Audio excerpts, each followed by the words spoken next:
Hello students, how are you. आज हम web designing का सेशन 3 पढ़ेंगे, templates and importing web pages. Templates आप लोगों ने पढ़ा हुआ है कि एक सैम्पल डॉक्यूमेंट्स होते हैं जिनको हम अपनी वेब पेज में या डॉक्यूमेंट में यूज़ कर पाते हैं। टेम्पलेट्स हेल्प आपकी टाइम सेविंग होती है और एफर्ट भी सेव करती है। आपको एफर्ट नहीं लगाना पड़ता और आपका टाइम भी सेव हो जाता है। टेम्पलेट की हेल्प से हम वेबसाइट के अंदर इसको यूज़ कर सकते हैं, HTML और CSS या इमेज फाइल्स का यूज़ करके। इसके अंदर हम म्यू सॉफ्टवेयर के बारे में पढ़ रहे हैं, माइक्रोसॉफ्ट एक्सप्रेशन वेब, जिसमें हम अपनी वेबसाइट डिज़ाइन करते हैं। तो म्यू के अंदर भी बहुत सारी ऐसी टेम्पलेट्स है जिनको आप यूज़ कर सकते हैं। जैसे create a new website using template, आपको टेम्पलेट का यूज़ करके एक न्यू वेबसाइट बनानी है। म्यू के अंदर मिनिमम 19 टेम्पलेट्स हैं जो अवेलेबल रहती हैं वेबसाइट क्रिएट करने के लिए।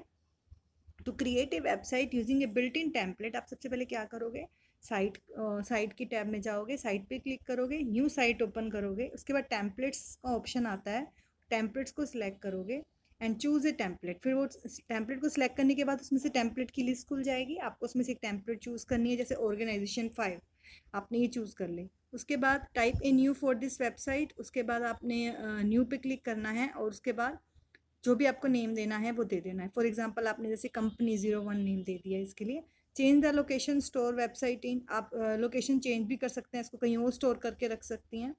उसके बाद जो भी लोकेशन देनी है आपने वो लोकेशन दी जहाँ भी आपने इसको स्टोर किया इस वेबसाइट को। उसके बाद ओके पे सेव कर दिया। A website based on the template organisation 5 will be created. उसके बाद आप देखोगे कि आपने जैसे इसमें कंपनी 01 के नाम से बनाई थी, ऑर्गेनाइजेशन 5 के नाम से बनाई है, तो वो अपने आप क्रिएट हो गई है।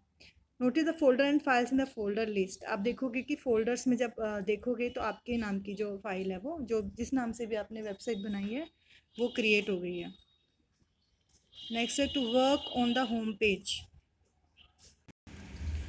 To work on the home page double click on the default dot HTML। मान लो आपने इसके ऊपर वो काम करना है जो आपने ये वेबसाइट बनाई है, आपने उसके ऊपर डबल क्लिक करना है।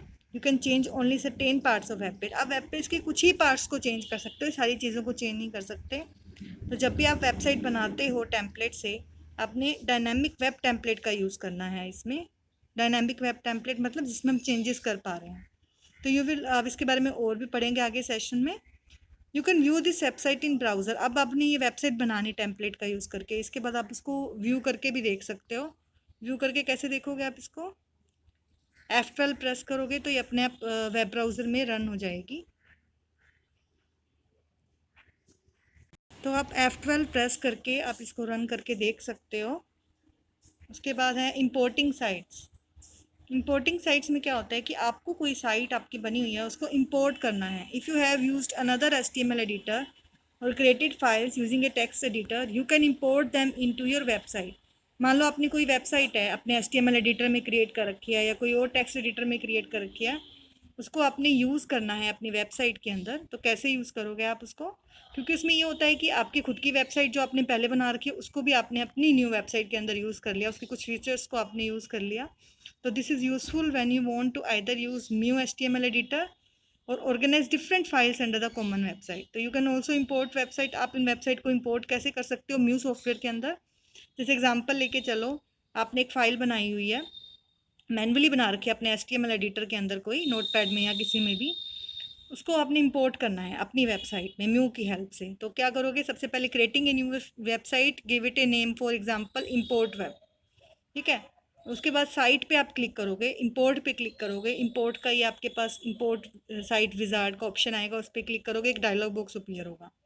वो आपसे पूछेगा कनेक्शन टाइप कैसा चाहिए आपको, ड्रॉप डाउन मेन्यू आएगा उसमें से। तो उसमें से सबसे पहले आपको फाइल सिस्टम सिलेक्ट करना है और कनेक्शन टाइप में से आपको फाइल सिस्टम सिलेक्ट करना है। उसके बाद ब्राउज़ करके आपको जो अपनी फ़ाइल अपने HTML में बना रखी थी नोटपैड में, ब्राउज़ करके वो आपको वो पाथ दे के सिलेक्ट कर लेनी है। वो सिलेक्ट करने के बाद आपके पास ऑप्शन आएगा, तो आपके पास ऑप्शन आएगा, आपने उस ऑप्शन को सिलेक्ट कर लेना। मतलब HTML में आप HTML की आपने जो भी फाइल क्रिएट कर रखी थी नोटपैड से ब्राउज़ करके आपने वो सिलेक्ट कर ली। फिर आपने नेक्स्ट पे क्लिक किया।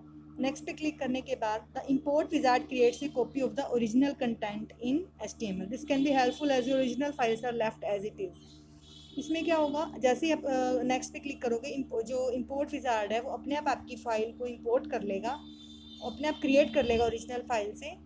उसके बाद फिर नेक्स्ट पे क्लिक करना है आपको और फिर फिनिश पे क्लिक करना है। जैसे फिनिश पे क्लिक करोगे एक लिस्ट आएगी आपके पास।